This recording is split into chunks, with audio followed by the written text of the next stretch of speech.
Hey guys, what's going on? Paul here. Welcome back to another, not Cardano video today, but an overall crypto video, because it's been one of the craziest weeks in cryptocurrency that I've seen. So tomorrow I'll do a Cardano catch-up video to look at the main events from the ecosystem this week. So make sure you hit the bell icon for that one.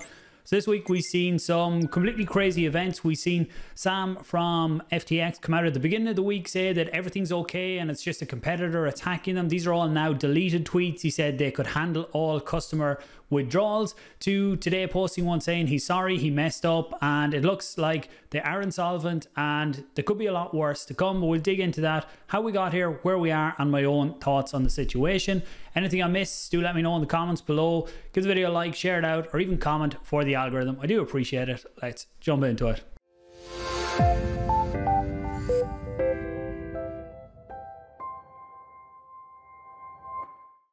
So we'll start out here. I will put timestamps below, but it should all fairly well flow in together.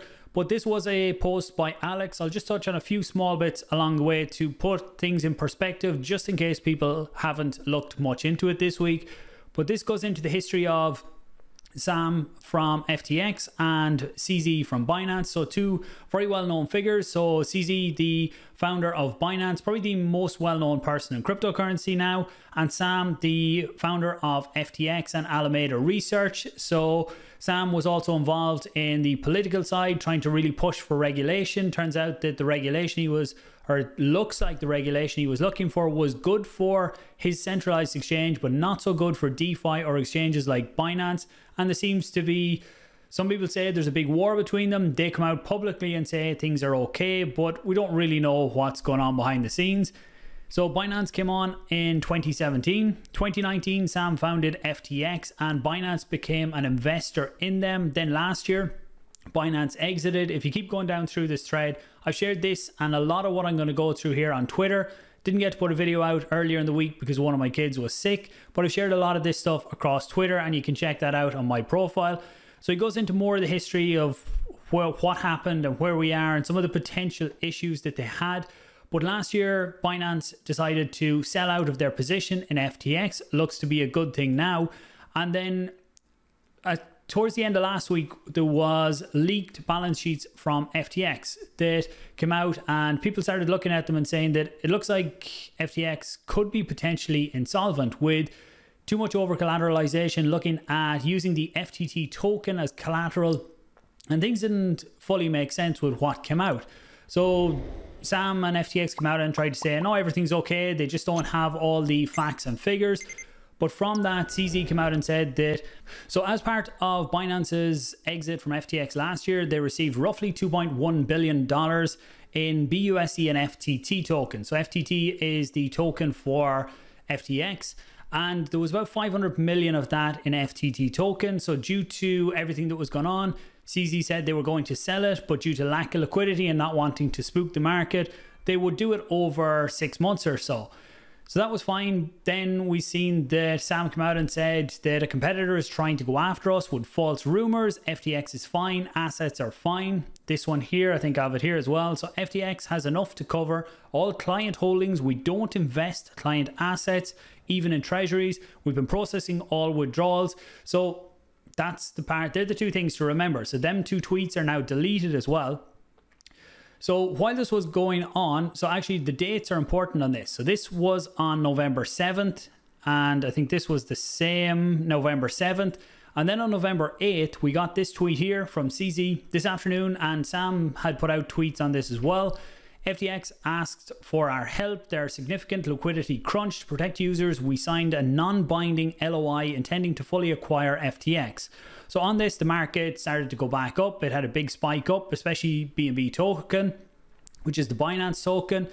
And there was rumors then starting to go around that why would Binance actually do this or go through with it? It would attract far too much regulatory attention for them. They would become, they're already the biggest exchange, but they would become by far the biggest exchange. So there would be maybe competition laws in certain countries that come into question.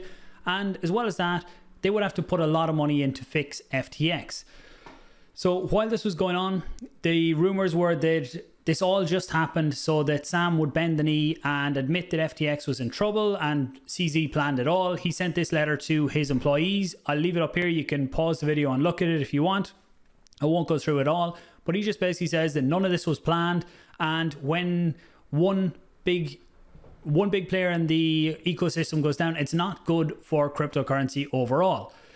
So then what was kind of expected by a lot was that as a result of corporate due diligence, they basically aren't going to go through with it. There was too big a hole in the customer funds, mishandled customer funds, alleged US agency investigations. It would just be way too much heat for Binance to be pumping in so much money to not really get much but trouble back out of it. They would help a lot of the users, but potentially put their own exchange at risk as well. So it has turned out now that FTX were using customer funds, not leaving them sitting on the exchange like their terms actually say they do, but they were using them somewhere else. And that was with Alameda. So Alameda blew up at the same time as 3AC did, but Sam Bankman-Fried, SBF, bailed them out with customer funds secured by FTT and HUD equity. So this comes from a Reuters article. And again, all of this type of stuff will probably be clarified in the future when all the court cases and the legal side all comes into this, because we're right in the middle of it right now. So we're not sure of 100% truth, but lots of different facts are starting to come out from different third parties and different things being leaked out as the days go by at the minute.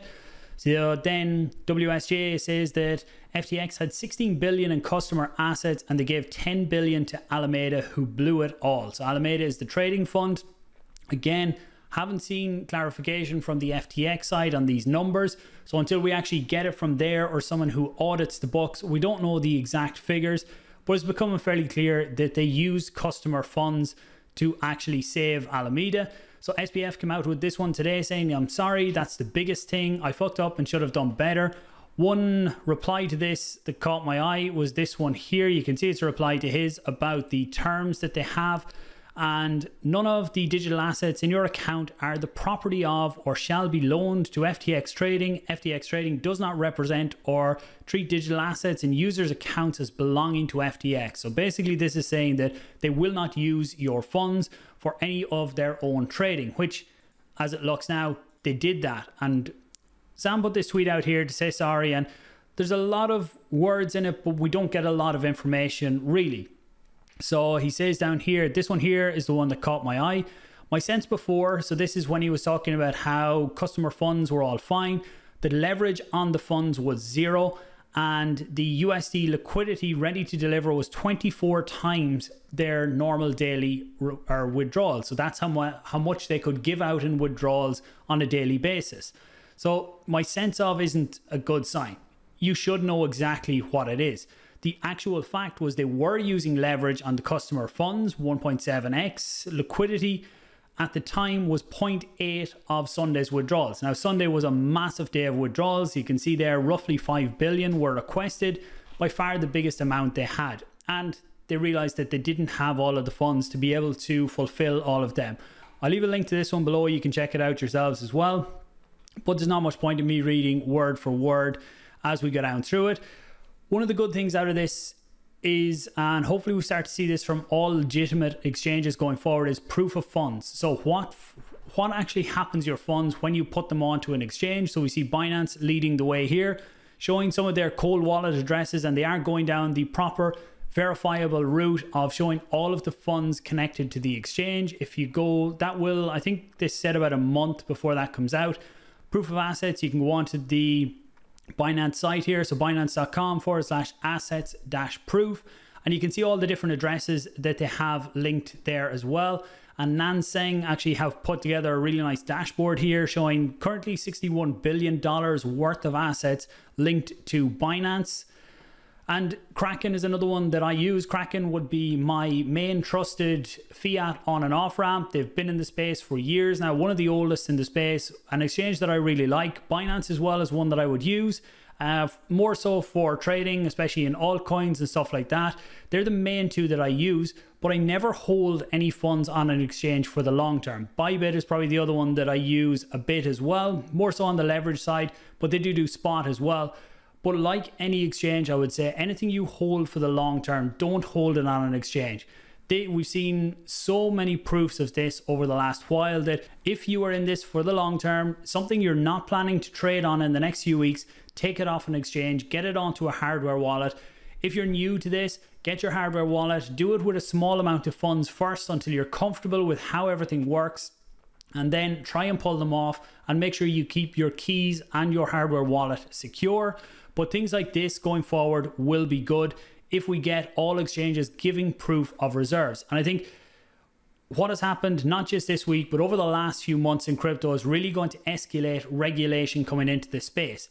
Now, the problem with what has happened with Sam is that he was starting to win a lot of trust in political circles, but now I'm sure they're going to be looking at this, that like this guy, this big name in cryptocurrency that they probably respected a bit, maybe, don't know, or trusted, and he was doing all of this behind the scenes, under the table. He was doing all this, so people that they don't trust in the space, they're going to think, what are they doing? So regulation could be a lot harder after the events that have gone on here. So currently the markets, I put out this poll this morning just to see what was the sentiment. Was that capitulation? So capitulation is normally where you get to the bottom of the bear market, where there is just a complete sell-off. People give up on crypto. It's never returning. That's the mindset. And the markets just dump. It's generally pure panic. And fairly soon it spikes back up. And then we gradually climb to the upside after that. So I was asking what the market sentiment was, and you can see that a lot of people think that no, the real pain is yet to come. And unfortunately, I would err on that side as well. And the main reason I would is because right now we don't know what's going to come out of the woodwork with FTX and Alameda. Because they were such a big part in the trading side, we don't know who they could be indebted to or who could have debts holding in with Alameda. They could put other firms, there could be a knock-on effect on this as well in terms of other firms being in trouble with funds. So again, another reason to get your own funds into your own wallet. The markets did see a bit of a spike up today, which I suppose they couldn't get much worse. We went down to $15,500 at the low yesterday, so up about 2,000 from the bottom right now. Over the week, down 14%, Ethereum down over 16%, BNB nearly 10%, their stables, XRP down. Cardano ADA, to be fair, has held one of the best of the top coins right now. Cardano has held. Yes, I know people will say it's been way down over the last while, but right now the base, I would say, holding ADA is fairly strong. It's a lot of people who believe that the coin can go a lot better. I'm not saying that it's going to be up from here. I still would expect lower lows for the ADA price as well. I think part of what might have held it now as well is people expecting something in November. I covered that in another video. I'm not expecting anything magical for the price in the announcements. Generally, these types of announcements are more for the long-term development of the chain. So hopefully I'll get to see them. I'll be at the summit in Switzerland next weekend as well. So looking forward to that. But I'll cover more on that Cardano side tomorrow as well. We have seen the price bump, and part of that, again, I would say is down to this here. We had the CPI data out today, so it was expected that the forecast was 8.1%. It was actually down to 7.7%, so that's inflation. So things weren't quite as bad as was expected. So the overall markets, we've seen the S&P and overall stock markets take a bit of a jump today as well, and that really would have helped the crypto markets bounce up as well. We see here on the daily chart, this was the last few days as everything was tanking, and today, nice green candle. But look, we'll have to wait and see how things play out and what actually comes out. There's lots of talk of takeovers. That's part of what was in Sam's thread here, was he talks about he's looking for funding right now, trying to get investments.